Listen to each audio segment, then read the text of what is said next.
우리 성도님들은 기독교와 다른 종교가 어떻게 다르다고 생각을 하십니까? 일반적으로 기독교 외에 다른 종교들은 어떻게 하면 복을 받을 수 있는지, 어떻게 하면 무엇을 해야 극락왕생할 수 있는지를 가르칩니다. 그러니까 행위에 강조를 두고 뭘 해야 하는지에 초점을 맞춰서 그들의 가르침들이 이루어집니다. 그러나 우리가 믿는 하나님, 우리가 섬기는, 우리가 신봉하는 이 기독교는 행위를 강조하지 않습니다. 기독교는 행위의 종교가 아니라 관계의 종교입니다. 관계. 하나님과 내가 어떤 관계인지, 올바른 관계를 맺기 위해서 뭐가 필요한지. 물론 성경에도 행위를 우리에게 말해주는 것들이 있습니다. 그러나 그 행위는 결코 우리가 복을 받거나 천국 가기 위한 것이 아닙니다. 어떻게 하면 하나님과 올바른 관계를 맺을 수 있는지, 어떻게 해야 하나님과 우리의 관계가 깊어질 수 있는지, 그 관계를 위해서 행위를 이야기하지 결코 그 행위 자체를 통해서 복을 받거나 천국을 가게 하기 위해서 그 행위를 말하지 않는다라는 것입니다. 이거를 제가 좀 더 쉽게 부부관계, 부부 생활을 통해서 좀 설명을 드리려고 합니다. 만약에 부부 생활하는데 남편이 아내에게 이렇게 얘기합니다. 당신이 아침 일찍 일어나서 반찬 3가지 이상을 만들면 생활비 2만 원을 줄게. 반찬을 5가지 만들면 3만 원, 9가지 이상 만들면 5만 원 줄게. 설거지 깨끗이 해놓으면 1만 원 플러스 해주고. 그리고 내가 퇴근할 때 화장을 예쁘게 하고 있으면 뽀뽀 3번 해줄게. 향수, 내가 마음에 드는 향수 뿌리고 있으면 뽀뽀 5번 해줄게. 그래서 아내가 부부 생활하는데 아내가 남편에게 생활비를 더 받기 위해서 아침 일찍 일어나서 반찬을 만들고 남편에게 뽀뽀 더 많이 받으려고 향수 찾아다니고 화장하는 법 배워서 화장을 한다고 하면 그 부부 생활이 정상적인 거겠습니까? 그런데 우리는 간혹 하나님을 그렇게 섬긴다라는, 성경을 어떻게 하면 하나님께 더 많은 복을 얻어낼 수 있을까? 성경을 남편에게 사랑받는 법, 남편에게 뽀뽀받는 법, 이런 정도의, 이런 걸 알려주는 그런 책으로 여기고 우리가 성경을 사용하는 그런 오류들을 우리의 신앙생활에서 종종 범한다라는 겁니다. 부부 생활에 있어서 중요한 것이 무엇입니까? 얼마나 맛있는 반찬을 만들어서 생활비를 더 많이 타낼까? 얼마나 예쁘게 치장해서 남편의 뽀뽀를 받을까? 이게 결코 부부 생활에 그것이 중요한 것이 아니지 않습니까? 얼마나 사랑하는지, 남편과 아내가 서로 얼마나 사랑하는지, 얼마나 신뢰하는지, 그들의 관계가 얼마나 돈독한지, 이게 중요한 겁니다. 반찬을 만들고 화장을 예쁘게 하고 또 생활비를 열심히 벌어다 주는 이 모든 것들은 사랑하기 때문에 이루어지는 것들이지 결코 그런 행위들이 있기 때문에 부부관계가 더 좋아지고 부부생활이 더 친밀해지는 것이 아니다라는 겁니다. 부부생활이 더 친밀해지고 정말 부부생활이 행복해지기 위해서 반찬을 더 맛있는 반찬을 만드는 것이 아니라 정말 내가 사랑하는지, 정말 나와 남편과 내가 아내와의 관계가 정말 친밀한지, 이것이 부부생활의 행복을 좌우하는 가장 중요한 요소입니다. 우리와 하나님의 사이도 이와 마찬가지다라는 겁니다.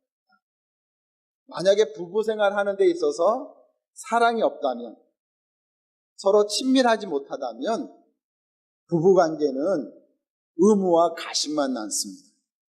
그렇지 않습니까? 사랑하지 않는 부부, 친밀하지 않는 부부 사이에 그래도 부부로서의 인연을 이어간다면 그것은 오직 의무와 또 사랑하는 척, 내가 남편인 척, 아내인 척하는 가심만 남을 것입니다. 우리의 신앙생활도 마찬가지입니다. 하나님과 우리 사이에 정말 하나님을 사랑하고 하나님과 내 사이가 친밀하지 못하다면 우리의 신앙도 의무와 형식만 남는다라는 겁니다. 내가 이거 안 하면 하나님 앞에 벌 받을 거예요. 또 이거 해야만이 하나님께 복을 받을 수 있으니까. 정말 내 마음속에 하나님을 사랑하고 그분과 친밀함이 없으면 우리가 하나님을 믿고 있지만 우리는 기독교가 아닙니다. 그거는 세상 종교와 별반 다른 것이 없는 것입니다. 그렇기 때문에 늘 우리의 신앙생활에 있어서 중요한 것은 지금 내가 뭘 하고 있느냐가 아니라 내가 얼마나 하나님을 사랑하고 있느냐, 내가 얼마나 하나님과 친밀한가, 늘 이 관계를 신경을 써야 되고 여기에 우리의 신앙생활의 중심이 있어야 되고 어떻게 하면 내가 하나님과 더 친밀해질 수 있고 어떻게 하면 내가 더 하나님을 알 수 있고 내가 어떻게 하면 하나님을 더 사랑할 수 있는지 여기에 우리의 모든 마음과 또 우리의 모든 삶의 중심이 여기에 있어야 한다라는 것입니다. 그래서 부부가 되면 한 남녀가 부부가 되기 위해서 중요한 것이 서로 사랑해야 되고 그뿐만 아니라 사랑한다고 부부가 되는 건 아니지 않습니까? 결혼식을 해야죠. 결혼식이라는 절차를 통해서 드디어 사랑하는 부부가 두 남녀가 부부가 되어지는 것처럼 이걸 하나님의 나라에 비유를 하자고 한다면 바로 이것이 물과 성령입니다. 남녀가 부부가 되기 위해서 사랑이 있어야 되고 결혼식이 필요한 것처럼 우리가 하나님과 관계를 맺고 하나님 나라 안에서 살아가려면 결혼이라는 의식이 필요한 것처럼 세례라는 물세례라는 내가 진정 하나님 앞에 회개하는 것들이 필요하고 또 서로에게 사랑이 필요한 것처럼 성령님이 우리 안에 임하셔서 우리를 인도해 주는 삶이 필요합니다. 사랑하지 않고 결혼하지 않았다면 남녀가 부부 생활을 할 수 없는 것처럼 우리가 하나님 앞에 회개하고 또 성령이 내 안에 있지 아니하면 결코 우리는 하나님의 나라에 들어갈 수가 없습니다. 그래서 우리가 지난주에 물과 성령으로 거듭나지 아니하면 하나님 나라에 들어갈 수 없다라는 말씀이 바로 그런 의미인 것입니다. 사랑과 결혼을 통해서 남녀가 한 부부로서 부부 생활을 해나갈 수 있는 것처럼 우리가 늘 하나님 앞에서 우리 자신의 죄악됨을 발견하고 내가 결코 하나님과 관계를 맺을 수 없는 하나님 나라에 들어갈 수 없는 자격도 없고 능력도 없는 그런 존재인 것들을 늘 하나님 앞에 고백하고 또 그러기에 성령님께서 내 안에 오셔서 나를 주장하시고 다스려 가시기를 그래서 늘 성령의 인도함을 받기를 사모하는 마음이 있어요. 그리고 그렇게 그런 나의 사모하는 마음에 응답하셔서 성령이 역사해 주셔야 비로소 우리가는 하나님 나라에 들어갈 수 있는 하나님과 관계를 맺고 하나님의 역사를 체험하면서 살아갈 수 있는 진정한 기독교인이 될 수 있는 것입니다. 오늘은 우리가 두 번째로 우리가 회개하고 성령을 사모함에도 불구하고 정말 우리 마음에 성령이 임하시느냐?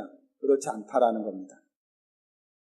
우리가 회개하면서 정말 하나님의 성령이 임하기를 간절히 사모하며 그래서 나의 삶이 하나님 나라가 이루어지기를 간절히 사모하며 간절히 그것들을 구하며 살지만 오늘 세 명이 보여주는 오늘 본문에 나오는 세 종류의 사람이 보여주는 이런 태도가 이런 삶이 우리 가운데 있으면 결코 성령이 임하지 아니하고 하나님의 나라는 우리 가운데 이루어지지 않는다라는 겁니다.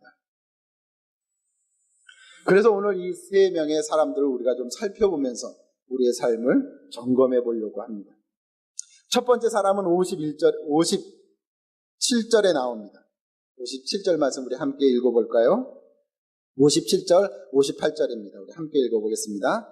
길 가실 때 어떤 사람이 여짜오되 어디로 가시든지 나를 따르리이다. 예수께서 이르시되 여우도 굴이 있고 공중의 새에도 집이 있으되 인자는 머리 둘 곳이 없도다 하시고 길 가실 때가 언제입니까? 51절 말씀에 보면 이렇게 되어 있습니다. 예수께서 승천하실 기약이 차감해 예루살렘으로 향하여 올라가시기로 굳게 결심하시고 이제 예수님께서 십자가 지실 때가 가까웠음을 아시고 이제 마지막으로 예루살렘에 올라가서 십자가를 지심으로 말미암아 구원 사역을 완성하겠다라고 결심하셨습니다.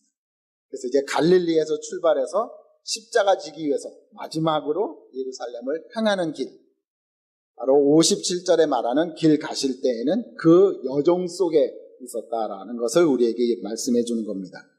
지금 예수님은 십자가를 지심으로 구원의 사역을 완성해서 그래서 이제 하나님의 나라로 다시 승천하실 그 모든 계획을 가지시고 이제 죽기 위해서, 십자가에서 죽기 위해서 예루살렘으로 향하셨습니다.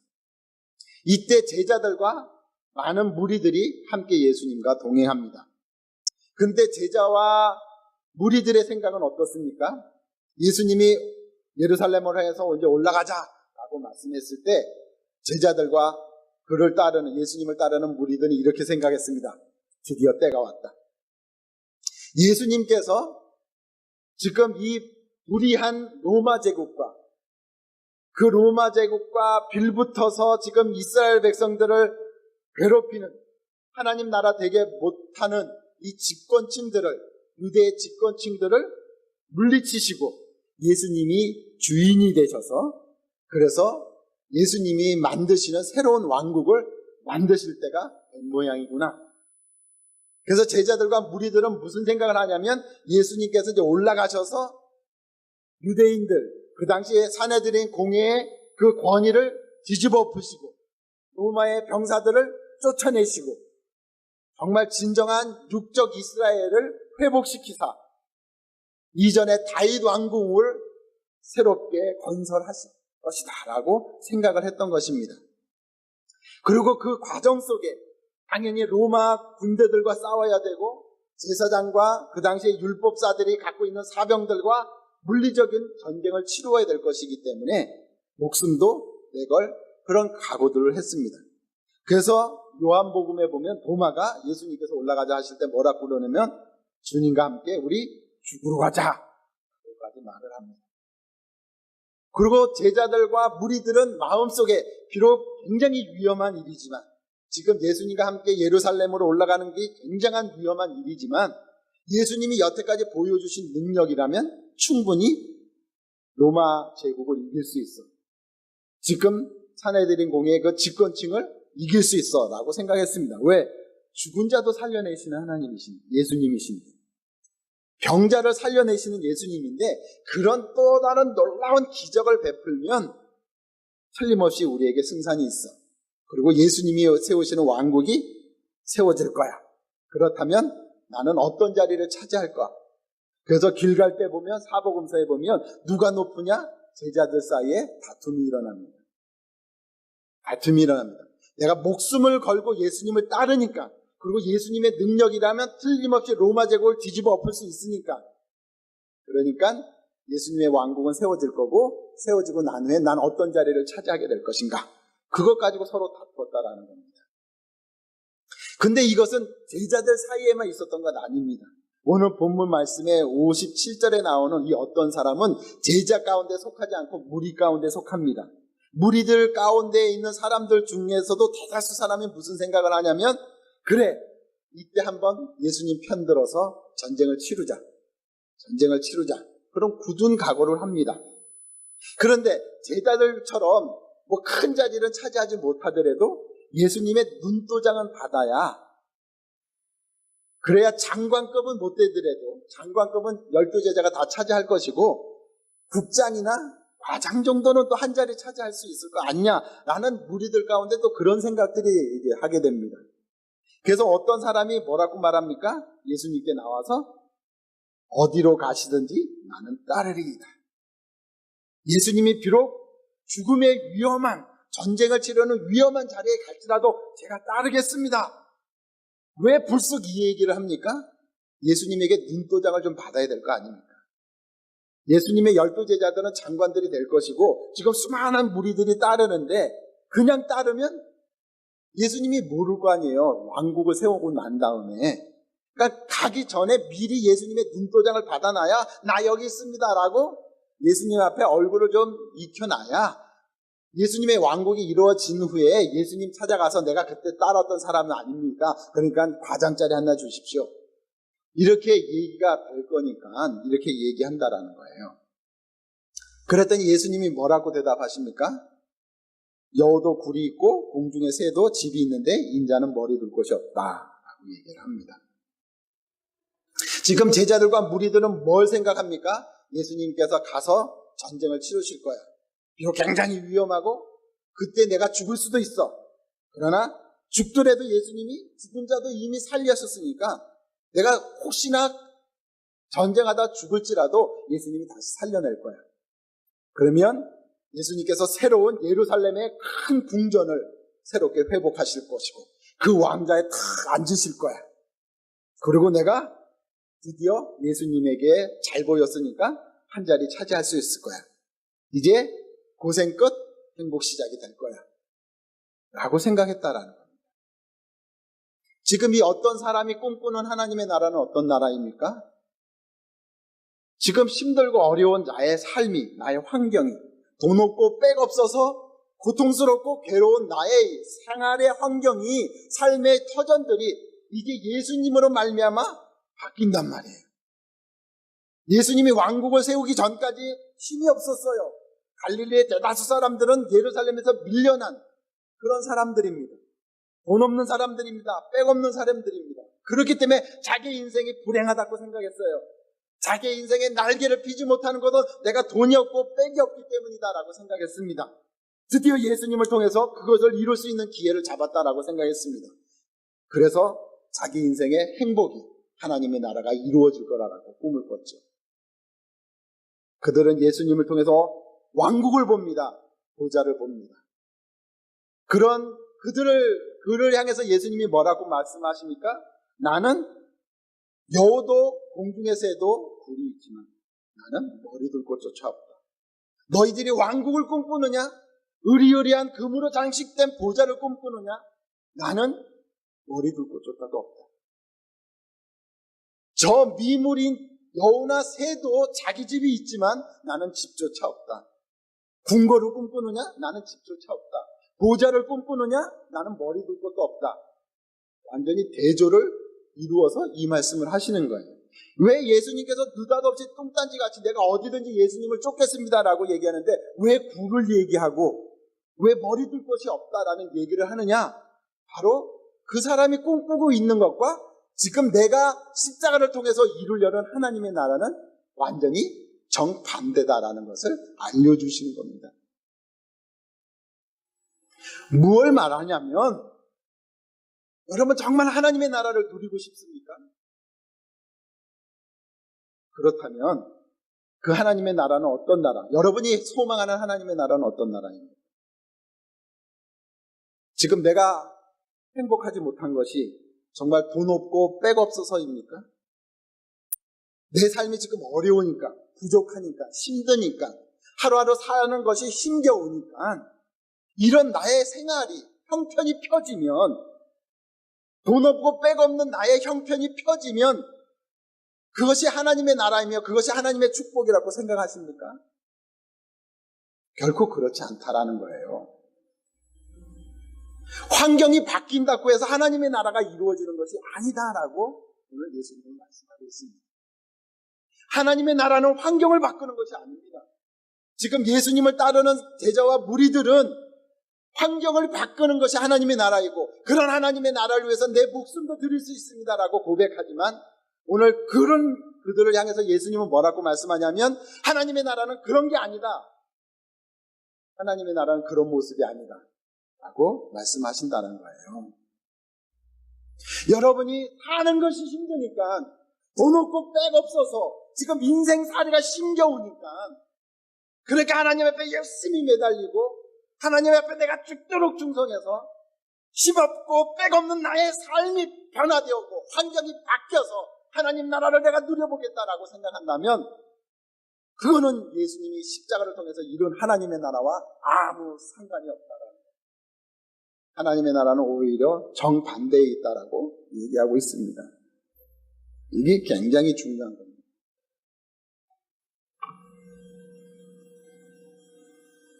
여러분이 여러분의 환경을 바꾸고자 40일 금식기도 한다고 해도, 그래서 죽음의 문턱까지 들락날락하면서 내가 이렇게 하나님의 나라를 누리고 싶어서, 당신이 주신다는 하나님의 나라를 누리고 싶어서 내가 이렇게 40일 목숨을 걸고 금식합니다, 하나님 환경을 바꿔주십시오 라고 얘기할 때, 그런 자세로 그렇게 40일 금식기도 했다면 거기에 예수님의 응답은 딱 하나입니다. 여우도 굴이 있고 새도 둥지가 있지만 인자는 머리 둘 곳이 없다. 우리의 환경을 바꿔주고자 예수님이 십자가 지시지 않았습니다. 내가 돈 없고 백 없기 때문에, 그래 나를 통해서 내가 백 줄게, 돈 줄게, 그렇게 하려고 예수님이 십자가 지신 것이 아니라라는 거예요. 하나님의 나라는 어디 있습니까? 누가복음 17장 20절 21절, 제가 천천히 읽어드리니까 잘 들어보십시오. 바리새인들이 하나님의 나라가 어느 때에 임하나이까 묻거늘 예수께서 대답하여 이르시되 하나님의 나라는 볼 수 있게 임하는 것이 아니요 또 여기 있다 저기 있다가도 못하리니 하나님의 나라는 너희 안에 있느니라. 하나님의 나라는 여기 있다 저기 있다 못하고 어디에 있다고요? 너희 안에 있느니라. 내가 원하는 환경이 이루어졌다고 해서 거기에 하나님의 나라가 있는 것이 아니다라는 겁니다. 내가 원하는 재물을 얻고 내가 원하는 출세를 얻고 거기에 하나님의 나라가 있지 않다라는 겁니다. 하나님의 나라는 어디에 있다고요? 너희 안에 있는. 그러니까 하나님의 나라는 어디에서 이루어집니까? 환경이 바뀌는 데서 이루어지는 것이 아니라 내가 바뀌는 데서 이루어진다는 거예요. 예수님은 환경을 바꾸기 위해서 십자가 지신 것이 아니라 나를 바꾸기 위해서 십자가를 지셨습니다.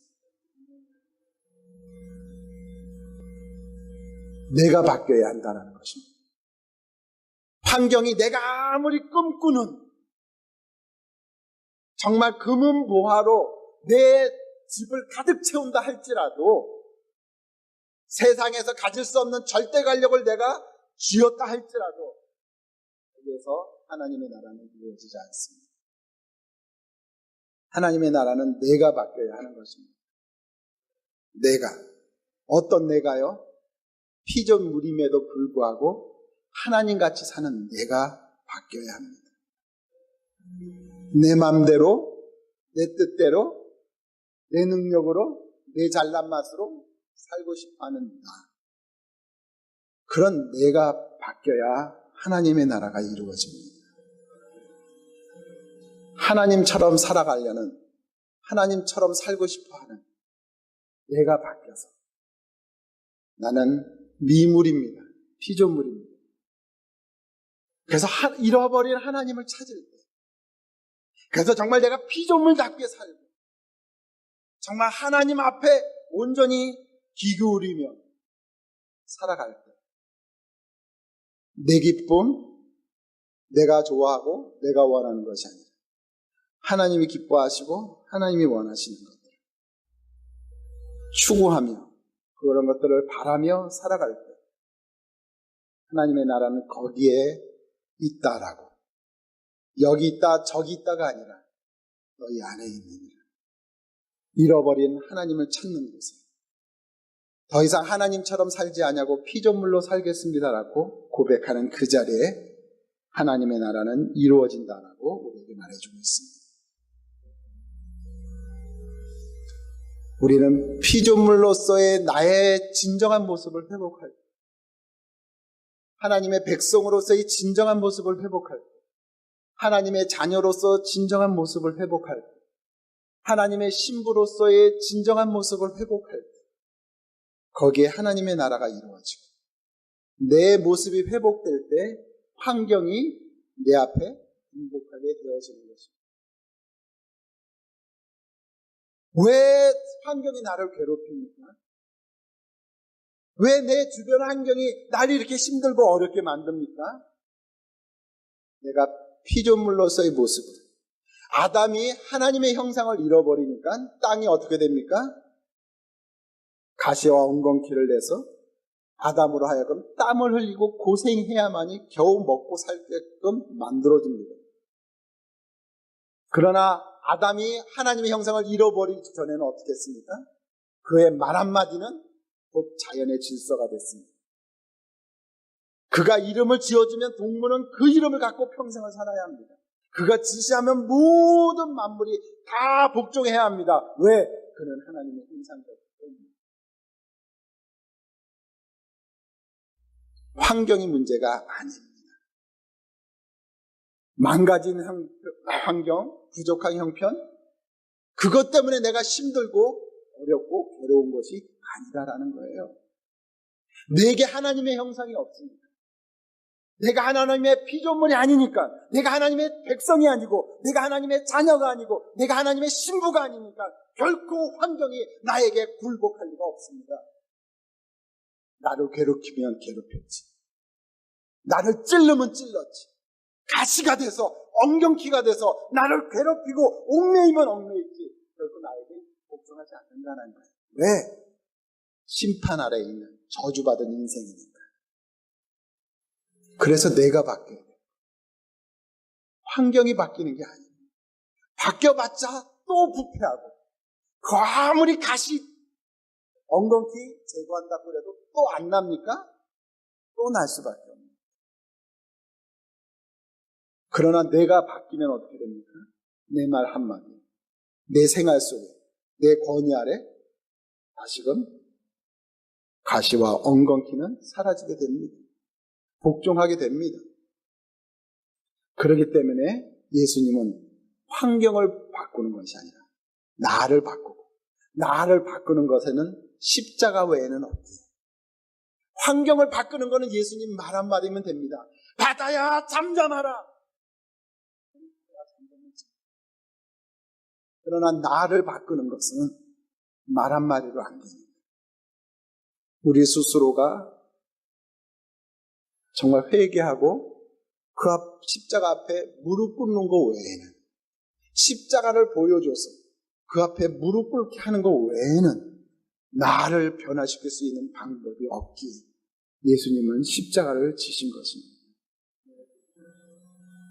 여러분이 꿈꾸는 하나님의 나라가 환경이다라고 생각하시면 결코 여러분은 하나님의 나라에 들어갈 수 없습니다. 두 번째 사람을 보겠습니다. 59절, 60절 말씀을 함께 읽어보겠습니다. 59절, 60절. 또 다른 사람이, 시작. 또 다른 사람에게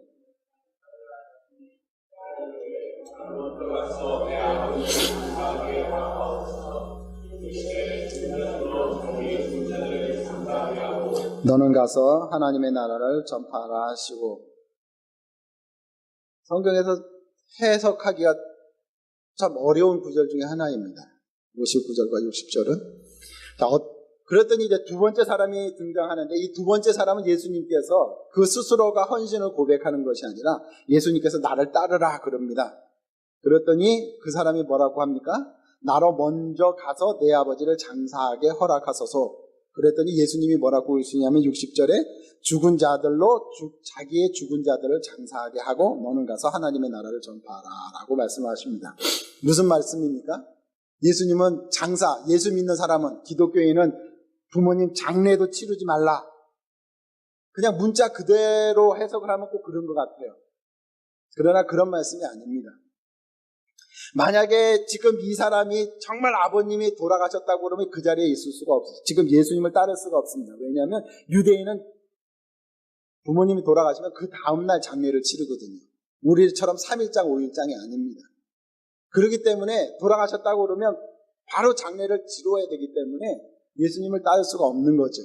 이 두 번째 사람에게 있어서 아버지가 지금 굉장히 위독한, 자기가 짐작컨대 굉장히 위독해서 곧 돌아가실 거라는 거예요. 그래서 가서 장례를 치르게, 이제 돌아가시면 장례를 치르겠다라는데, 장례 치르는 것이 유대인들에게 왜 중요하냐면, 유대인들에게 있어서 아버지의 큰 두 가지 의무가 뭐라고 그랬습니까? 하나는 자녀를 훈육하는 것이고, 그래서 하나님이 주신 지혜를 가르쳐주는 거고, 두 번째는 유산을 남겨주는 거라고 했습니다. 유대인의 유산은 어디에서 시작됐습니까? 가나안 땅 들어올 때 여호수아 시대에 땅을 분배시켜서 그래서 하나님이 다 나누어 줬습니다. 그것이 그들의 삶의 기반이고, 그렇게 나누어진 분배받은 땅은 결코 팔아서 안 되고 매매가 안 됩니다. 혹시나 정말 어려워서 팔았다면 다시 회복해야 되죠. 회복해야 되고, 70년이 차면 회복할 수 없다면 70년이 차면 다시 휘년으로 해서 되돌려줘야 합니다. 그러니까 이스라엘 백성들의 삶의 모든 기반은 하나님이 주신 것에 의해서 시작됐습니다. 그렇기 때문에 자녀들에게도 그것을 하루 남겨줘야 합니다. 더 남겨주든지. 그래서 뭐를 가르치는 겁니까? 우리의 삶의 기반은 하나님이 주신 것에서 시작되었다. 우리의 모든 삶의 기반은 하나님께로부터 말미암은 것이다 라는 것을 가르쳐줘야 되기 때문에, 그의 삶 속에서 늘 확인시켜줘야 되기 때문에 유대인들은 자녀들에게 끊임없이 유산을 남겨줘야 됩니다. 그래서 탕자 비유에 보면 둘째 아들이 유산을 요청했을 때 거부하지 못하지 않습니다. 당연해요. 아들의 권리예요. 아버지의 유산을 받는 것은 아들의 당연한 권리입니다. 왜 유산을 받아야 됩니까? 그것이 자기의 삶의 터전이며 기반이기 때문에. 유산을 물려받지 못했다는 건 뭡니까? 이 땅을 살아가는 데 있어서 기반이 없다라는 거예요. 비빌 언덕이 없어진다라는 거예요. 그러니까 장례를 치르고 뭐가 이루어집니까? 유산이 분배돼요. 장남이냐 두목, 그 다음서부터는 한 몫씩 이렇게 유산이 분배되거든요. 그 유산을 받아야 자기 것으로 명의를 이전해놔야 뭐가 생깁니까? 이 땅을 살아가는데 최소한의 자기의 삶의 기반이 마련되는 겁니다. 그래서 오늘 두 번째 사람이 예수님에게, 지금 아버님이 곧 돌아가시게 됐는데 장례는 내가 치러야 뭐가 생겨요? 나의 삶의 기반이 생기는 거예요. 그 기반은 자기 뿐만 아니라 뭐도 됩니까? 자기 자식의 삶의 기반도 되는 거예요. 내가 아차해서 유산을, 장례에 못 참석해서 유산을 못 받으면 어떻게 됩니까? 나의 삶의 기반이 없어집니다. 내 생활이 붕 떠버려요. 백수가 되는 겁니다. 백수가. 나만 백수가 됩니까? 내 자식들도 백수로 만들 수밖에 없는 상황이에요. 그렇기 때문에 장례에 참여하는 건 굉장히 중요한 일입니다. 그래서 그 일을 하겠다고 합니다. 그랬더니 예수님이 뭐라고 그럽니까? 죽은 자들로 자기의 죽은 자를 장사하게 해라. 뭘 얘기합니까? 이 땅에 기반을 만들고 싶으냐? 그 기반, 이 땅에 네 삶의 안전을 만들어 놓고 그리고 나를 따르는 그런 태도를 취하고 싶으냐? 그럴 수 없다라는 거예요. 그럴 수 없다는 거예요. 하나님의 나라는 그런 마음으로는, 그런 삶에서는, 그런 생활로는 이루어지지 않는다라는 거예요.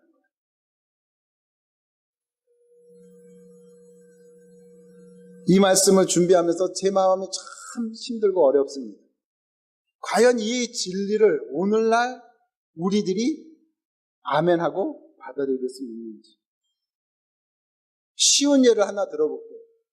보통 우리들의 서민들의 꿈 하나가 내 집 마련하는 겁니다. 그렇지 않습니까? 유대인들, 보통의 유대인들이 아버지로부터 땅을 유산을 받는 것들을 가장 근본적으로 바라고 그것들이 있어야 된다라고 생각하는 것처럼 오늘날 우리 한국 사람들 대부분은 내 집 마련하는 것들이 꿈의 하나입니다. 우리가 하나님 앞에 많이, 보통 사람이라면 많이 바라는 거 없습니다. 그저 내 집 하나 있고 생활 쪼들리지 않을 생활비만 벌 수 있다면, 하나님이 그 정도만 나에게 보장해 주신다면 그 이후로는 내가 뭐든지 다 할 수 있습니다 라고 다짐을 합니다. 그렇지 않겠습니까? 우리가 하나님 앞에 정말 엄청난 걸 요구하지 않지 않습니까? 내 집 하나 주시고 생활 쪼들리지 않게 생활비, 기초 생활비 정도 하나님이 안정적으로 얻을 수 있게 해주신다면 그 외의 삶은 내가 하나님 앞에 다 올인하겠습니다 라는 마음이 저 역시도 갖고 있어요. 목사인 저 역시도. 여러분은 안 그렇습니까? 저만 믿음이 없어서 그렇습니까?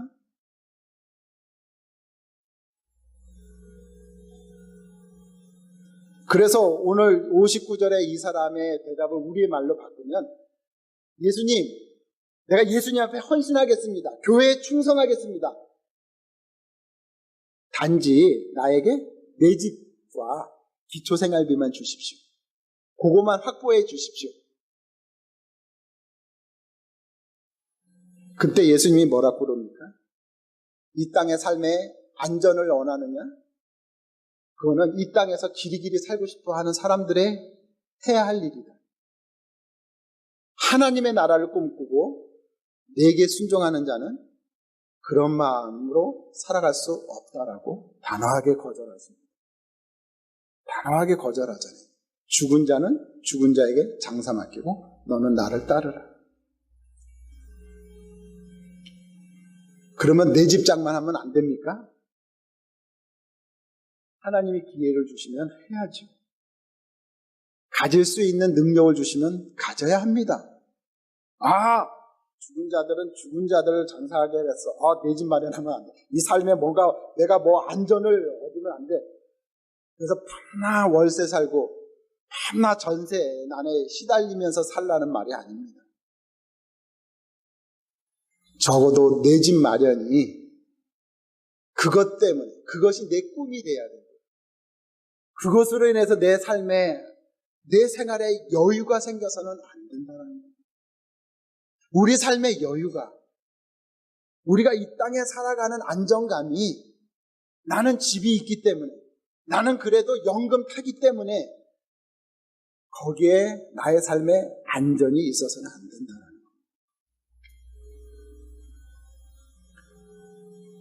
우리가 이 땅을 살아가는 그리스도인이 누군지를 베드로전서 2장 11절에 이렇게 말씀하고 있습니다. 사랑하는 자들아 거류민과 나그네 같은 너희를 권하노니 거류민과 나그네 같은 너희를 권하노니 기독교인은 누구입니까? 거류민입니다. 이 세상의 나그네입니다. 거류민이라는 것이 뭡니까? 기생하여 사는 자라는 겁니다. 원어의 뜻은 기생하여 사는 자. 기생충 아시죠? 스스로 영양분을 만들어낼 수 없습니다. 기생해서 겨우 얻어내서 살아가는 기생충. 우리가 이 땅에서 내가 뭔가를 소유해서 거기에 근거해서 살아가면 안 된다는 거예요. 우리의 삶이. 하나님의 나라를 누리고 그 안에서 사는 삶은 세상으로부터 내가 뭔가를 소유하고 거기 때문에 안정을 취하는 자가 아닙니다. 우리의 안전은 오직 어디에서 옵니까? 내가 하나님을 사랑하니까. 내가 하나님을 믿으니까.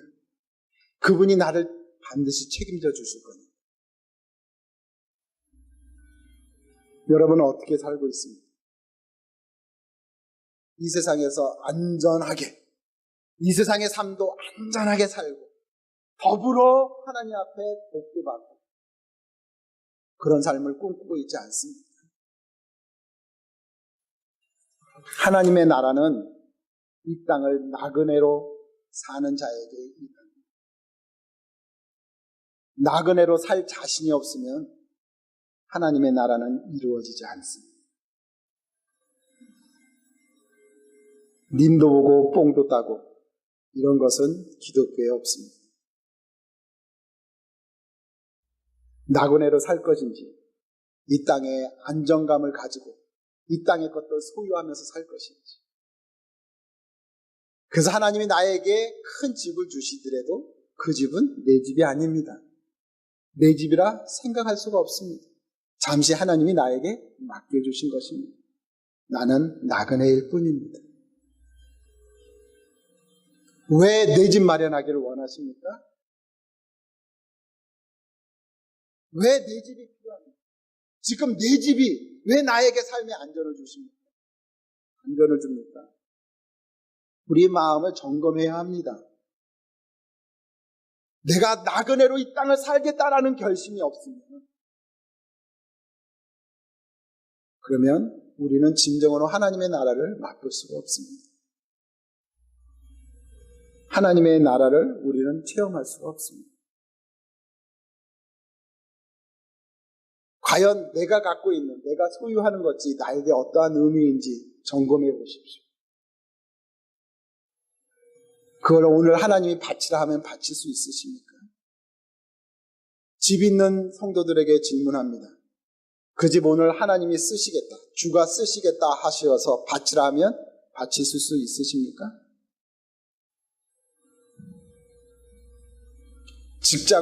든든한 직장이 있으십니까? 그 직장을 하나님이 옮기라고 하시면 과감하게 사표 쓰고 옮기실 수 있으십니까?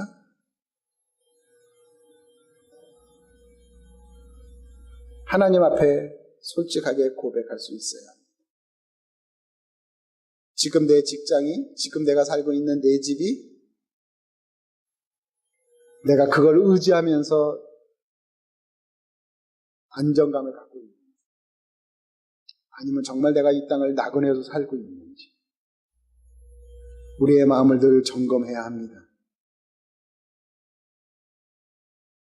제가 이교도나 광신교처럼 단장 내일 집문서 갖고 오십시오 하고 설교하는 거 아닙니다. 늘 하나님 앞에 스스로 되물으십시오. 여러분이 뭘 갖고 계십니까? 그 갖고 계신 것을 하나님이 오늘 주가 쓰시겠다고 할 때 기꺼이 내가 그것을 내놓을 수 있습니까? 내놓을 수 있는 자만이 하나님의 나라를 누릴 수 있습니다. 그럴 수 있는 이 땅을 나그네로 살지만 그 나그네로 살아가는 자에게 하나님은 성령을 부어주십니다. 하나님의 음성을 들을 수 있게 해주십니다. 하나님의 나라의 영광을 볼 수 있게 해주십니다. 진짜 행복이 무엇인지, 진짜 웃음이 무엇인지, 진짜 살만한 게 무엇인지를 이 땅을 나그네로 살아가는 자만이 느낄 수 있습니다.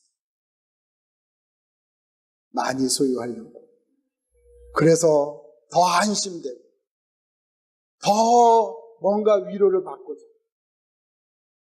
이 땅의 것들을 더 얻으려고 바둥거린다. 하나님의 나라는 점점 멀어질 것입니다.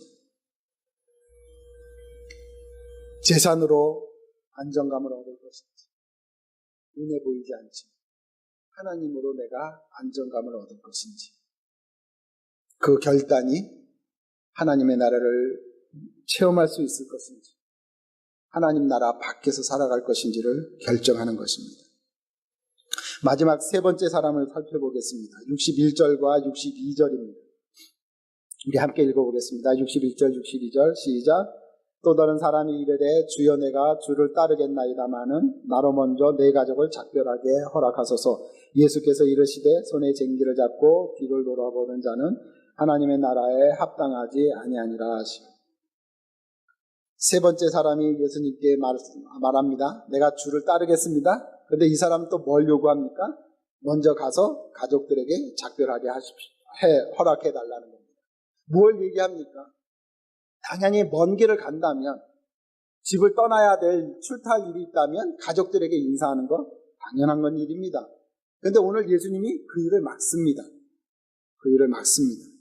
인사하지 말고 그렇게 그냥 인간관계 단절하고 살라는 얘기입니까? 그렇지 않습니다. 오늘 두 번째 사람이 장례에 참석하겠다는 것은 내가 세상에 기반을 마련하겠다라는 사람을 얘기한다면, 오늘 가족과 작별하겠다는 사람은 세상 사람들과 더불어 잘 살겠다라는 겁니다. 세상과 짝하면서 살겠다라는 겁니다.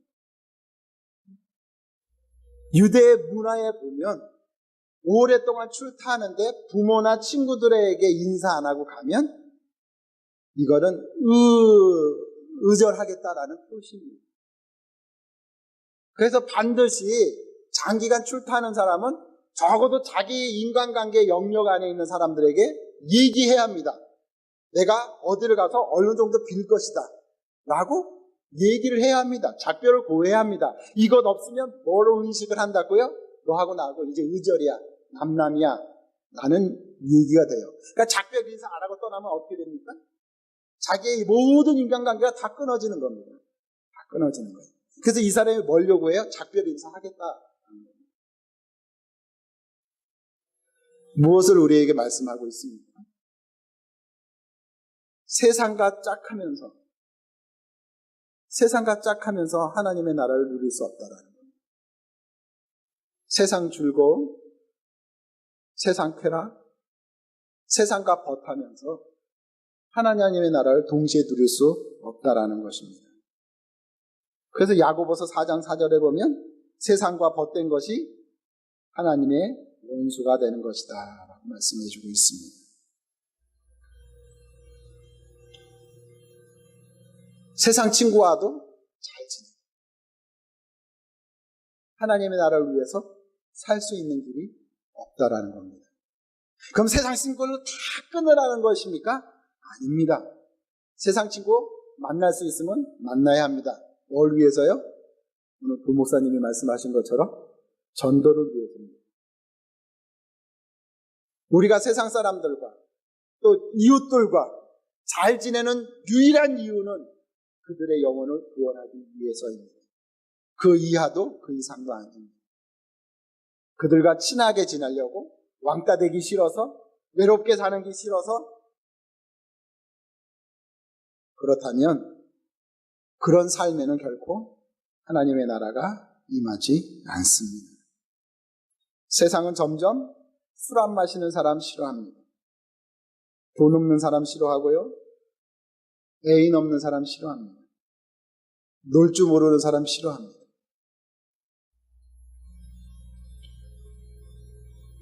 그렇지 않습니까?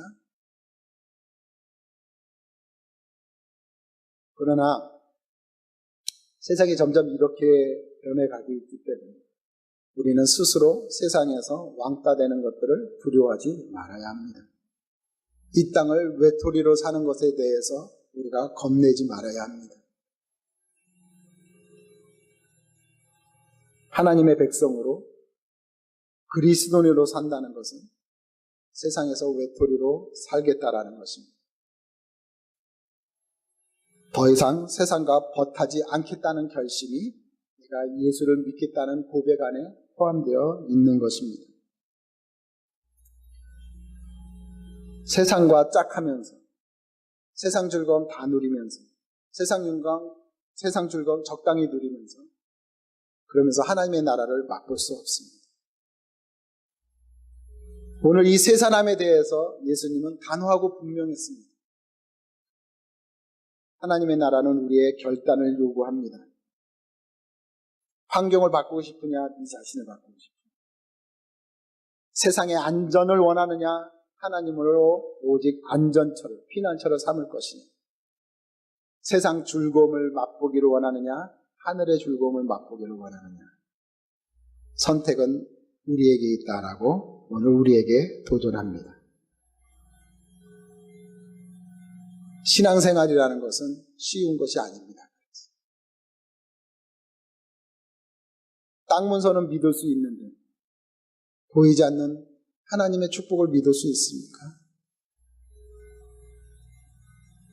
세상 친구와 어울려서 분명히 그들과 짝해서 생활하는 것 즐거움이며 마음의 위로가 됩니다.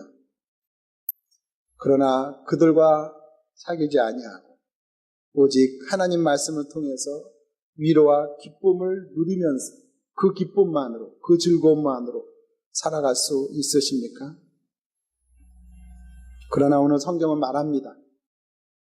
그럼에도 불구하고 우리가 나 자신을 바꾸고 이 땅에 나그네로 살고 이 땅에 외톨이로 살고 그래서 정말 하나님의 나라에 내가 헌신할 수 있다면 하나님이 나의 삶을 아름답게 만들어 주시겠다.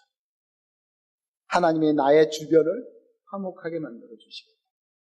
하나님이 내가 하는 일마다 웃음이 넘치게 해 주실 것이다 라고 약속합니다. 나 자신을 바꿀 수 있는 사람, 나그네로 살기로 결심하는 사람, 세상에 왕따 되기를 스스로 자처하는 사람만이 누릴 수 있는 복입니다. 두려운 일입니다. 보이지 않는 것이기 때문에, 단지 약속이기 때문에. 그러나 그 약속에 우리가 정말 믿고 믿음으로 반응한다면 하나님의 나라는 틀림없이 이루어질 것입니다.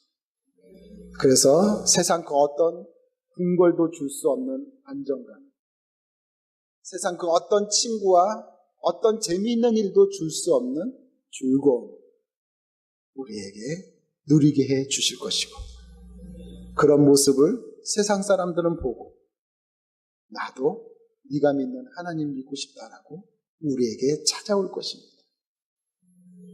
외로울 것 같지만 믿음을 지키는 사람들을 하나님이 붙여주십니다. 꼭 필요한 사람들, 하나님이 구원해야 될 사람들을 나에게 붙여주어서 하나님의 나라가 30배, 60배, 100배로 커가는 놀라운 기적을 우리들에게 확인해 줄 것입니다. 시작은 우리의 결단입니다. 나그네 되는 것들을 불안해하지 마십시오. 외톨이 되는 것들을 걱정하지 마십시오. 하나님이 함께하고 계십니다. 기도하겠습니다.